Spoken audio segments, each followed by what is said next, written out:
New at 10, the National Fraternal Order of Police say they will continue to support convicted murderer and ex-Huntsville police officer William Darby.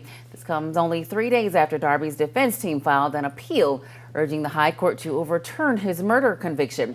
Wave 31's Nicole Zedek joins us live now with details on the amicus brief the FOP filed in support of Darby. Nicole. Nicole, the main focus of the brief filed back in December is pretty similar to one of the key points in the appeal filed earlier this week. And that's that jurors didn't get proper instruction in looking at Darby's actions as an officer rather than a civilian using self-defense. The judge gave jury instructions that would be more appropriate for a civilian in a self-defense situation as opposed to an officer carrying out his or her duties and responsibilities. The National Fraternal Order of Police has all eyes on William Darby's criminal case after he was convicted in May for the murder of Jeffrey Parker.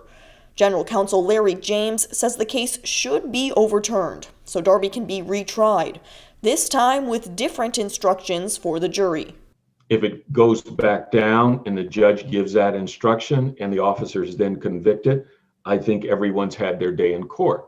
However, not everyone agrees with the appeal. What does it matter how the jury was instructed? The facts speak for themselves.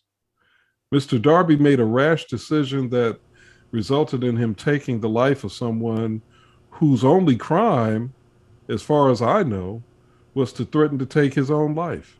David Persons with the Rosa Parks Committee doesn't believe there's any reason to overturn Darby's murder conviction.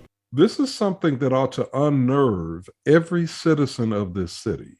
Police departments across the nation are watching this very case. The issues that were impacting the jury verdict in Mr. Darby's case is one that's going to face officers all across the nation. Will the FOP continue to support Darby throughout the appeals process?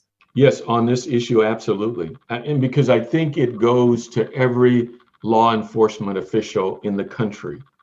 If he or she is brought up on criminal charges when they are doing their jobs, how will they be judged post-action?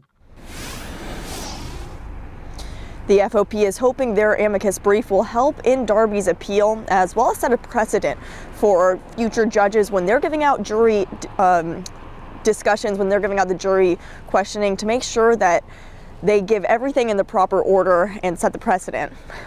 For now, reporting live in Huntsville, Nicole Zedek, Wave 31 News. Nicole, thanks. The FOP says if they need to, they are prepared to file more briefs in support of Darby if the case moves up to the Alabama Supreme Court.